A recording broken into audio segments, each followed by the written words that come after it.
The Battle of the Scheldt was a series of military operations by the Canadian First Army, consisting of Canadian, British and Polish formations, to open up the port of Antwerp so that it could be used to supply the Allies in northwest Europe. Led by Guy Simonds, the battle took place in northern Belgium and southwestern Netherlands during World War II from October 2 to November 8, 1944. By September 1944, it had become urgent for the Allies to clear both banks of the Scheldt estuary in order to open the port of Antwerp to Allied shipping, thus easing logistical burdens in their supply lines stretching hundreds of miles from Normandy eastward to the Siegfried Line. Since the Allied forces had landed in Normandy on D-Day, June 6, 1944, the British Second Army had pushed forward into the Low Countries and captured Brussels and Antwerp, the latter with its ports still intact. But the advance halted with the British in possession of Antwerp, while the Germans still controlled the Scheldt estuary.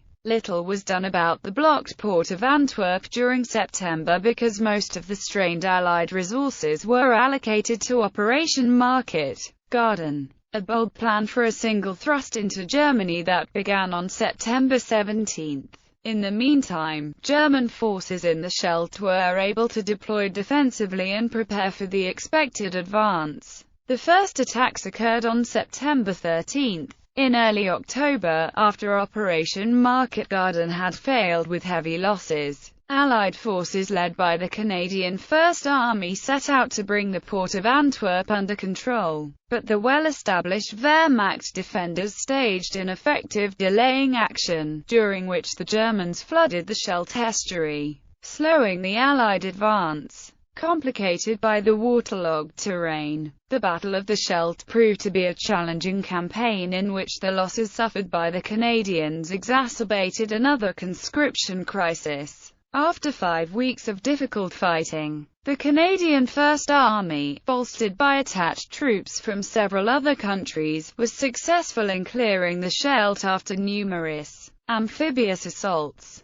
obstacle crossings, and costly assaults over open ground. Both land and water were mined, and the Germans defended their line of retreat with artillery and snipers. The Allies finally cleared the port areas on November 8 at a cost of 12,873 Allied casualties, half of them Canadians. Once the German defenders were no longer a threat, it was a further 3 weeks before the first convoy carrying Allied supplies was able to unload in Antwerp due to the necessity of demining the harbours plan. On September 12 and 13, 1944, the Canadian First Army, under temporary command of Lieutenant General Guy Simonds, was given the task of clearing the Scheldt once it had completed the clearing of the Channel ports, particularly Boulogne, Calais, and Dunkirk. Montgomery then decided that the importance of Antwerp was such that the actual capture of Dunkirk could be delayed. Under command at that time was Canadian Second Corps, with the Polish 1st Armoured Division, 49th and 52nd Divisions attached, and the British 1st Corps. Montgomery promised the support of Bomber Command in attacking the German fortifications and that of the USAAF 8th Air Force on the day concerned. The 51st Infantry Division was to give up its transport to enable the movement of forces into position for the battle. Abandoning the capture of Dunkirk freed the 2nd Canadian Infantry Division. The plan for opening the Scheldt estuary involved 4 main operations conducted over daunting geography.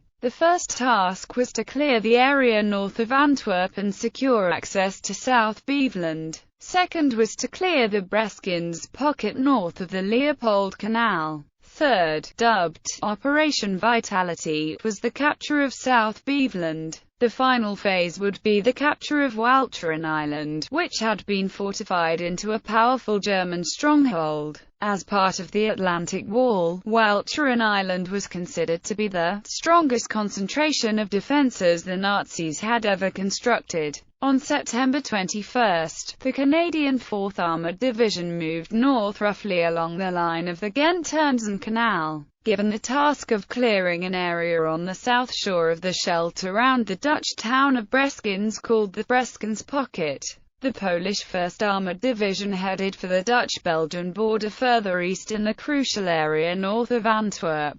The Canadian 4th Armoured advanced from a hard-won bridgehead over the Ghent Canal at Moerbrugge to find themselves the first Allied troops facing the formidable obstacle of the double line of the Leopold and Schieddonck canals. An attack was mounted in the vicinity of Moerkerke, crossing the canals and establishing a bridgehead before counter-attacks forced a withdrawal with heavy casualties. The 1st Polish Armoured Division enjoyed greater success to the east as it advanced northeast from Ghent. In country unsuitable for armour, and against stiffening resistance, the division advanced to the coast by September 20, occupying Ternsen and clearing the south bank of the Scheldt east toward Antwerp. It became apparent to Simonds that any further gains in the Scheldt would come at heavy cost, as the Breskens Pocket, extending from Zeebrugge to the Brackman Inlet and inland to the Leopold Canal, was strongly held by the enemy. Campaign. On October 2, the Canadian 2nd Division began its advance north from Antwerp. Stiff fighting at Woensdrecht ensued on October 6, the objective of the first phase. The Germans, reinforced by Battle Group Chiel, saw the priority in holding there, controlling direct access to South Beveland and Walcheren Island. There were heavy casualties as the Canadians attacked over open, flooded land. Driving rain, booby traps and land mines made advance very difficult. On October 13, what would come to be known as Black Friday, the Canadian 5th Infantry Brigade's Black Watch was virtually wiped out in an unsuccessful attack. The Calgary Highlanders were to follow up with a more successful action, and their carrier platoon succeeded in taking the rail station at Korthoven. Heavy fighting at Hoogerheide also ensued, but by October 16,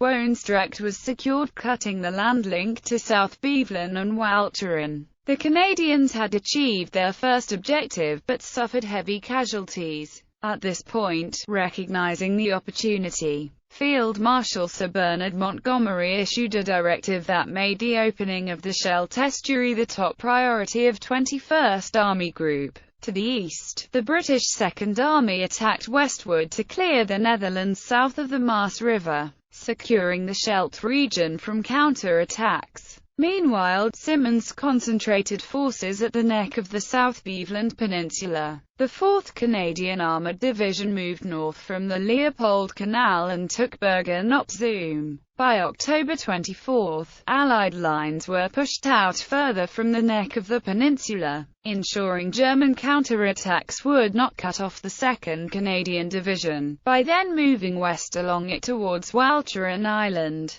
Operation Switchback. The second main operation opened with fierce fighting to reduce the Breskens Pocket. Here, the Canadian 3rd Infantry Division encountered tenacious German resistance as it fought across the Leopold Canal. An earlier failed attempt by the Canadian 4th Armoured Division at Moerbrugge had demonstrated the challenge they faced. In addition to the formidable German defences on both the Leopold Canal and the Schieddonck Canal, much of the approach area was flooded. It was decided that the best place for an assault would be immediately east of where the two canals divided, a narrow strip of dry ground only a few hundred meters wide at its base beyond the Leopold Canal east. A two-pronged assault commenced. The Canadian 3rd Division's 7th Brigade made the initial assault across the Leopold Canal, while the 9th Brigade mounted an amphibious attack from the northern or coastal side of the pocket. The assault began on October 6, supported by extensive artillery and Canadian-built Wasp universal carriers, which were equipped with flamethrowers. The Wasps launched their barrage of flame across the Leopold Canal, allowing the 7th Brigade troops to scramble up over the steep banks and launch their assault boats. Two precarious, separate footholds were established, but the enemy recovered from the shock of the flamethrowers and counter-attacked, though they were unable to move the Canadians from their extremely vulnerable bridgeheads. By October 9, the gap between the bridgeheads was closed, and by early morning on October 12, a position had been gained across the Aardenburg Road. The Canadian 9th Brigade conducted an amphibious operation with the aid of Terrapin and Buffalo amphibious vehicles, crewed by the British 5th Assault Regiment from the Royal Engineers. The brigade planned to cross the mouth of the Brackman Inlet in amphibious vehicles and to land in the vicinity of Hoofdplaat,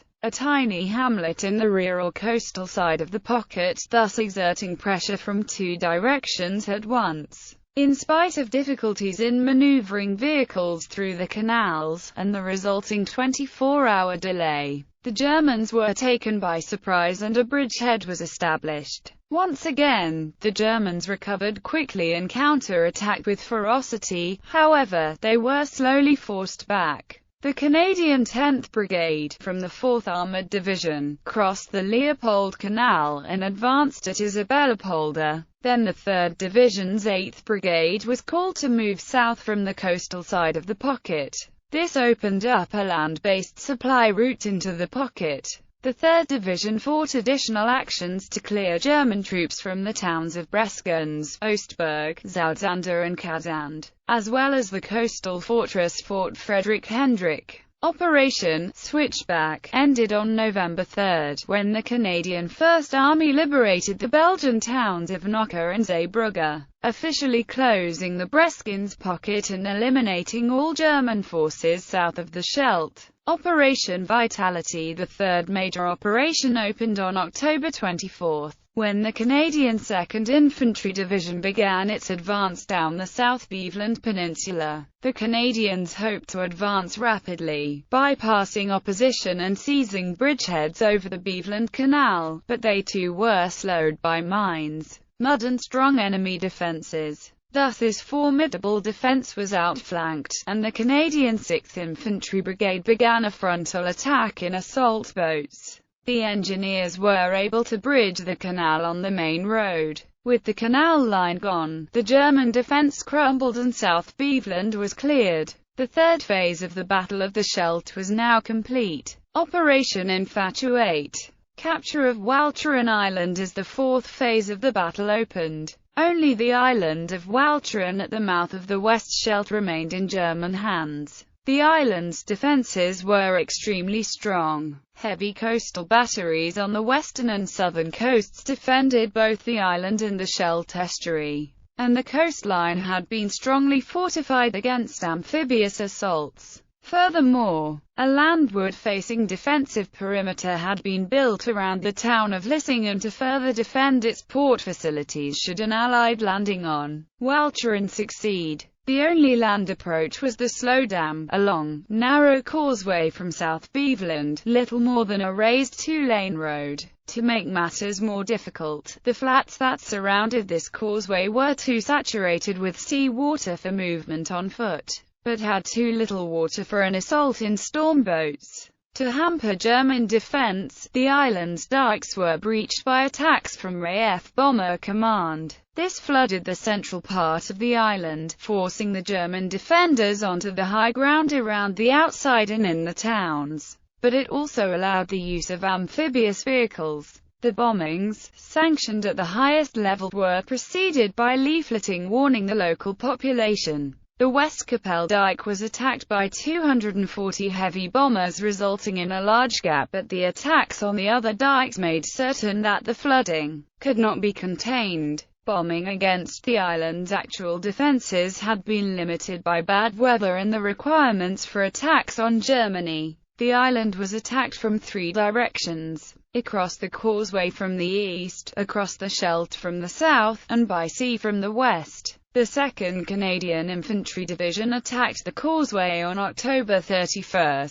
An initial attack by the Black Watch was rebuffed. The Calgary Highlanders then sent a company over, which was also stopped halfway across the causeway. A second attack by the Highlanders on the morning of November 1 managed to gain a precarious foothold. A day of fighting followed, and then the Highlanders were relieved by Le Regiment des Maisonneuve, who struggled to maintain the bridgehead. The Mazies withdrew onto the causeway on November 2, to be relieved by the 1st Battalion, Glasgow Highlanders of the 52nd Infantry Division. In conjunction with the waterborne attacks, the 52nd continued the advance. The amphibious landings were conducted in two parts on November 1.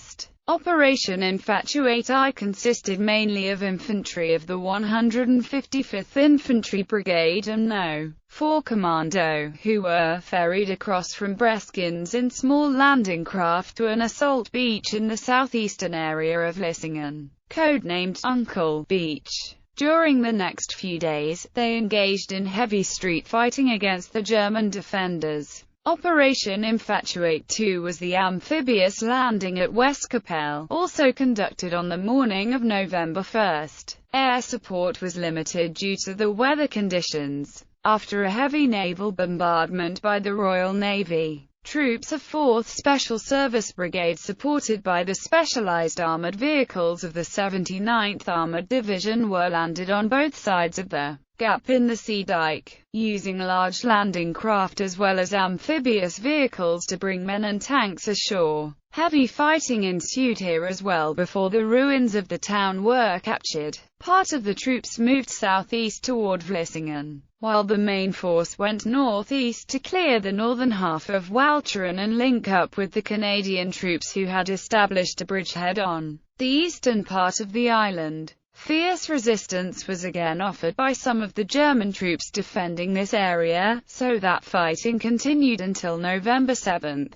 On November 6, the island's capital fell after a calculated gamble on the Allies' part when the German commander was invited to consider surrendering only to an armored force. Since Middelburg was impossible to reach with tanks, a force of amphibious landing vehicle track were driven into Middelburg, forcing an end to all German resistance on November 8. Meanwhile, the Canadian 4th Armored Division had pushed eastward past Bergen op Zoom to St. Philipsland, where it sank several German vessels in Zijpe Harbour. With the approaches to Antwerp clear, the fourth phase of the Battle of the Scheldt was complete. The Scheldt was then swept of naval mines on November 28. After much repair of harbour facilities, the first convoy entered the port, led by the Canadian-built freighter Fort Cataraqui. Aftermath. Importance of the campaign. At the end of the 5-week offensive, the Canadian First Army had taken 41,043 German prisoners.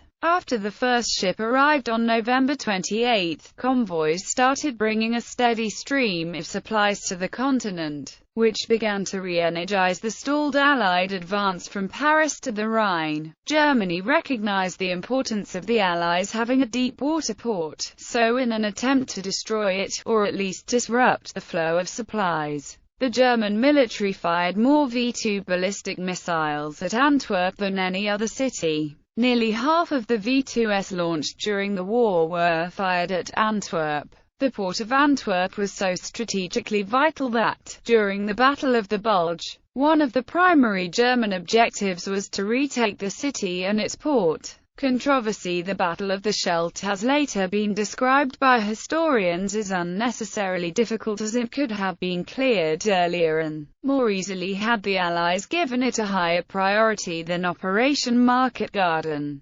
American historian Charles B. MacDonald later called the failure to immediately take the Scheldt one of the greatest tactical mistakes of the war, because of the flawed strategic choices made by the Allies in early September. The battle became one of the longest and bloodiest that the Canadian Army faced over the course of the Second World War. MacDonald's opinion contrasts with that of Winston Churchill, the Prime Minister of Britain during Operation Market Garden. In a telegram written on October 9, 1944, Churchill said that, "As regards Arnhem, I think you have got the position a little out of focus. The battle was a decided victory. I have not been afflicted with any feeling of disappointment over this, and am glad our commanders are capable of running this kind of risk battle." Components from October 23, November 5, 1944, the U.S. 104th Infantry Division experienced its first battle while attached to the British First Corps. The division succeeded in pushing through the central portion of North Brabant against resistance from German snipers and artillery.